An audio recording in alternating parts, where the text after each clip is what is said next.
안녕하세요. 미리네 라이브 상무모입니다. 2-2-3 시즌 챔피언스 리그 조추첨이 완료되었습니다. 지난 시즌 극적으로 챔피언스 리그 티켓을 따내며 정말 많은 선수의 영입을 진행했던 토트넘이죠. 드디어 기대했던 토트넘의 상대팀이 정해졌습니다. 죽음의 조에 누가 걸릴 것인지 매 시즌 챔스 조추첨은 기대를 모읍니다. 토트넘은 챔피언스 리그에 오랜만에 복귀를 했습니다. 손흥민과 토트넘은 18-19 시즌 챔피언스 리그 준우승을 이끌며 챔스에서 좋은 모습을 보여줬었지만 한동안 챔피언스 리그에 진출하지 못했습니다. 하지만 지난 시즌 토트넘이 프리미어리그 4위 자리를 따내며 챔스 티켓을 당당히 가져왔죠. 2번 포트에 배정이 되었는데요. 1번 포트에는 디펜딩 챔피언인 레알 마드리드를 비롯해 상대적으로 강팀들이 자리를 잡고 있었습니다. 하지만 1포트에서도 이 세 팀들은 그래도 다른 팀들에 비해서는 만나고 싶은 팀으로 꼽혔죠. 지난 시즌 유로파리그의 챔피언인 프랑크푸르트, 포르투갈의 챔피언 FC 포르투, 네덜란드의 챔피언 아약스가 1포트에서 가장 만나고 싶은 팀으로 꼽혔습니다.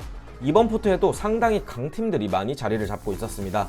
토트넘을 비롯해 리버풀, 아틀레티코 마드리드, 첼시, 유벤투스, 바르셀로나가 이 포트에 자리를 잡으며 사실상 이 팀들이 1포트의 프랑크푸르트, FC 포르투, 아약스를 만나지 않는다면 그 조는 죽음의 조가 탄생하는 셈이 되었죠.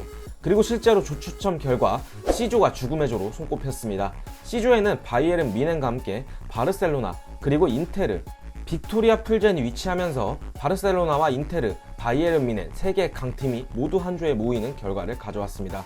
그리고 뮌헨과 바르샤가 한 조에 묶이면서 레반도브스키 더비까지 성사되게 되었습니다. 토트넘은 D조에 위치하면서 프랑크푸르트, 스포르팅, 마르세유를 만나게 됩니다. 토트넘이 상대적으로 무난한 조추첨 결과를 가져왔고 이 세 팀이 약팀이라는 것은 아닙니다만 상대적으로 다른 팀들에 비해서는 무난한 조편성을 받았다라고 볼 수 있을 것입니다. 4번 포트에서 마르세유를 만난 게 조금은 아쉽지만 그래도 1번 포트와 3번 포트에서는 상대적으로 강팀들을 피했기 때문에 무난한 조편성이라고 볼 수 있을 것입니다. 그리고 챔피언스 리그에 처음 나가게 되는 김민재는 나폴리가 A조에 추첨이 되면서 아약스, 리버풀, 레인저스와 맞붙게 되었습니다. 김민재가 이적 이후 2경기 동안 빠른 적응력을 보여주면서 데뷔골도 넣었고 수비력도 검증을 했다라고 볼 수 있죠.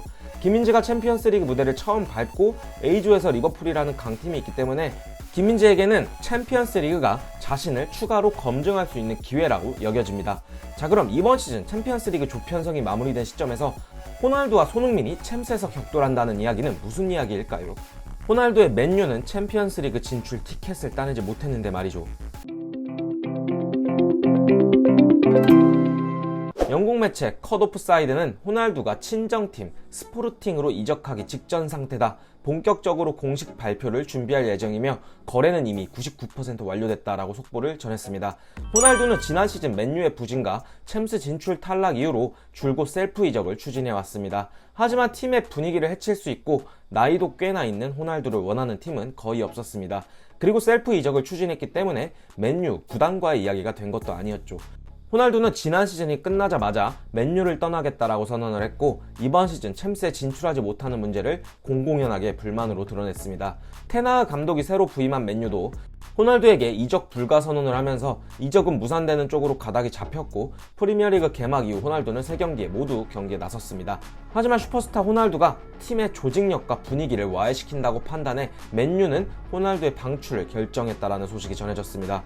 호날두의 스포르팅 이적 가능성이 높아지면서 호날두가 스포르팅으로 이적을 하게 된다면 무려 19년 만에 포르투갈 리그로 돌아가게 됩니다. 호날두는 1997년부터 2002년까지 스포르팅 유소년 팀에 있다가 2-2-3 시즌 프로 데뷔에 성공을 했고 2003년 여름 맨유로 입단을 하면서 이후로 수많은 우승 트로피와 발롱도르를 거머쥐며 슈퍼스타 그리고 신기의 계열에 올라섰습니다. 호날두가 스포르팅으로 간다면 이제 재밌는 게 호날두와 손흥민의 매치업이 챔스에서 또 선사된다는 것입니다.